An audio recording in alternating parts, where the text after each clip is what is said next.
وارزقنا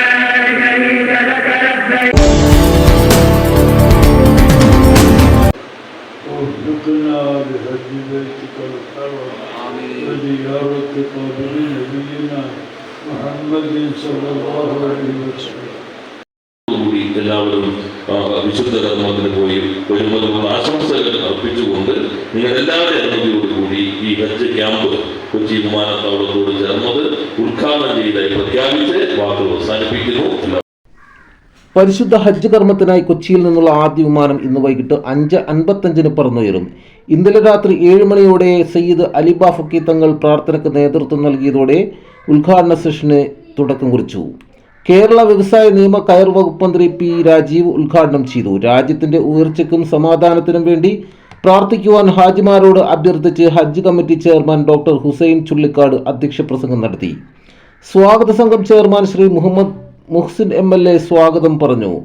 Anwar Sadath MLA, ജില്ലാ panchayat president Shri Manoj Moothedan, MP Shri Haris Beeran, camp convener advocate Moideen Kutty, CIAL GM Shri Manu, Hajj committee അംഗങ്ങളായ Shri Anas, Muhammad Noorsha, Muhammad Rafi, camp കോർഡിനേറ്റർമാരായ സഹീർ, TK സലീം, കേരള മുസ്ലിം ജമാഅത്ത് SYS ജില്ലാ ഭാരവാഹികളായ സയ്യിദ് CT ഹാഷിം തങ്ങൾ, VH Alidarimi, Hydrosaji, KSM Shajan Saqafi, Mahin Ibrahim, Shifas, Abdullah Nadvi, Congress DCC president Muhammad Shiyas തുടങ്ങിയവർ സംസാരിച്ചു.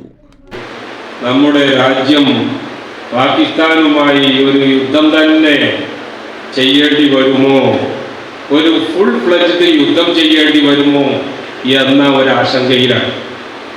ഹാജിമാരെ, നിങ്ങളോട് പ്രത്യേകം പറയാനുള്ളത്, നിങ്ങൾ നിങ്ങൾക്ക് വേണ്ടിയും നിങ്ങളുടെ മക്കൾക്ക് വേണ്ടിയും നിങ്ങളുടെ കുടുംബങ്ങൾക്ക് വേണ്ടിയുമൊക്കെ എത്രമാത്രം ആവേശത്തോടു കൂടി പ്രാർത്ഥിക്കുന്നുവോ അതിനേക്കാൾ ആത്മാർത്ഥതയോടെ ആവേശത്തോടെ നിങ്ങൾ പ്രാർത്ഥിക്കേണ്ടത് നമ്മുടെ ഈ മഹാരാജ്യം, നമ്മുടെ ഇന്ത്യ എന്ന് പറയുന്ന ഈ രാജ്യം, അതുപോലെ ഈ രാജ്യത്തിൻ്റെ ഭരണഘടന, ഈ രാജ്യത്തിൻ്റെ സെക്യുലറിസം, ഇവിടുത്തെ ഡെമോക്രസി, ഇതെല്ലാം പ്രൊട്ടക്റ്റ് ചെയ്യപ്പെട്ടുകൊണ്ട് നമ്മുടെ നാട്ടിൽ നിന്ന് തന്നെ ഉണ്ടായേക്കാവുന്ന ഇന്റേണൽ എനിമീസിനെയും പാകിസ്ഥാൻ പോലെയുള്ള നമ്മെ ആക്രമിക്കാൻ വേണ്ടി ഭീകരവാദം അടക്കം ഉപയോഗപ്പെടുത്തിക്കൊണ്ട് നമ്മുടെ രാജ്യത്തെ അസ്ഥിരപ്പെടുത്താൻ ഉദ്ദേശിക്കുന്ന ഈ എക്സ്റ്റേണൽ എനിമീസിനെയും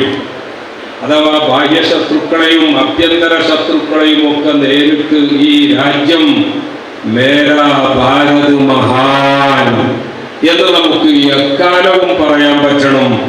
സാരേ ജഹാൻ സെ അച്ഛാ ഹിന്ദുസ്ഥാൻ ഹമാരാ എന്ന് നമുക്ക് എല്ലാവർക്കും എക്കാലത്തും പറയാൻ പറ്റിയ ഒരു സാഹചര്യം ഇവിടെ ഉണ്ടാകണം.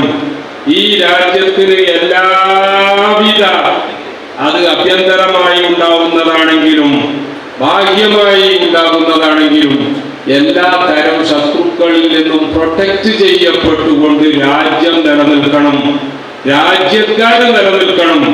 അതിനുവേണ്ടി നിങ്ങളുടെ പ്രാർത്ഥന പ്രത്യേകം വേണം എന്ന് ചീഫ് മിനിസ്റ്റർ അവിടെ വെച്ച് പറഞ്ഞപ്പോൾ രാജ്യത്ത് എക്കാലത്തും ഐക്യം നിലനിൽക്കണം, സാഹോദര്യം നിലനിൽക്കണം, സൗഹാർദ്ദം നിലനിൽക്കണം.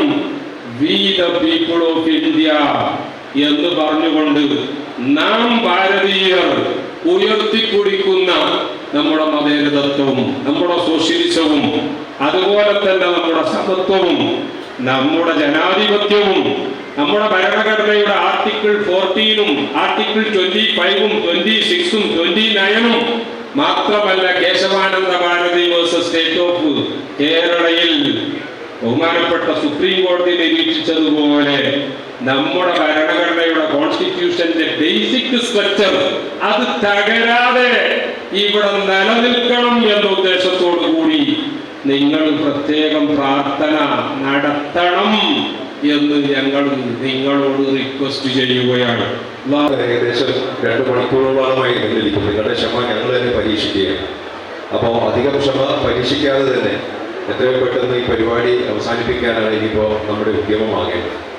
എന്നിരുന്നാലും ഇതിപ്പോൾ വഖഫ് സംബന്ധമായിട്ടുള്ള കേസ് ഇപ്പോൾ നേരത്തെ ബഹുമാനപ്പെട്ട അധ്യക്ഷൻ പറഞ്ഞതുപോലെ തന്നെ വഖഫ് സംബന്ധമായിട്ടുള്ള കേസ് ഡൽഹിയിലെ സുപ്രീം കോടതിയിൽ നടക്കുന്ന സമയത്ത് ഇവിടെ വരാൻ പറ്റുമോ ഇല്ല എന്നുള്ള ആശങ്കയായി.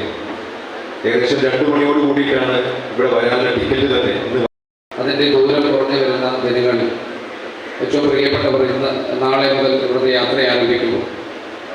എല്ലാവരുടെയും മനസ്സിൽ വലിയ ആത്മീയമായിട്ടുള്ള ചിന്തകളാണ് ഇപ്പോൾ ഉള്ളത്.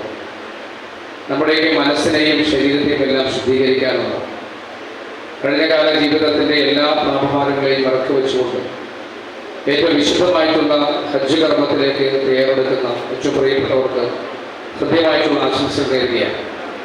നിങ്ങളുടെ ഈ ഹജ്ജ് ഉൾക്കൊള്ളണം. നിങ്ങൾക്ക് അള്ളാഹുവിൻ്റെ എല്ലാവിധ അനുഗ്രഹങ്ങളും ഈ നേരത്തെ പറഞ്ഞതുപോലെ അവിടെ പോയി ഹജ്ജ് കർമ്മം നിർവഹിച്ച് തിരിച്ചു വരാൻ അള്ളാഹുവിൻ്റെ എല്ലാ അനുഗ്രഹങ്ങളും ഉണ്ടാവട്ടെ. ഒന്നുകൂടെ നിങ്ങളുടെ പ്രാർത്ഥനകളിൽ ഞങ്ങളെ കൂടെ ഉണ്ടാവണം എന്ന് അഭ്യർത്ഥിച്ചുകൊണ്ട് നിർത്തുന്നു. നമസ്കാരം. എല്ലാ സൗകര്യങ്ങളും എല്ലാ കാലഘട്ടത്തിലും അതാത് വരുന്ന ഗവൺമെൻറ്റുകൾ എല്ലാം ചെയ്യുന്നുണ്ട്. തീർച്ചയായിട്ടും അതിന് എയർപോർട്ടും അതിലെല്ലാം സൗകര്യം ചെയ്തു കൊടുക്കുന്നു.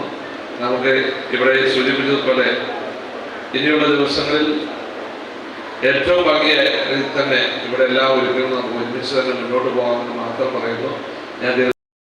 ഉച്ചയ്ക്ക് 2 ക്യാമ്പിൽ നിന്നും പുറപ്പെടുന്ന ഹാജിമാർ 5:55 289 ഹാജിമാരുമായി ആദ്യ യാത്ര തിരിക്കും.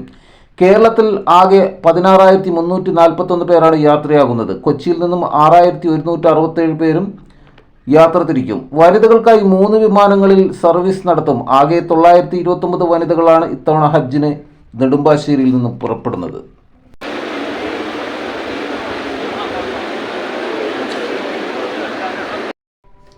ഹജ്ജുമായി ബന്ധപ്പെട്ട കൂടുതൽ വാർത്തകളും വിശേഷങ്ങളുമായി വീണ്ടും കാണാം. നന്ദി, നമസ്കാരം. ജെ ടൈംസിനൊപ്പം ജലാൽ.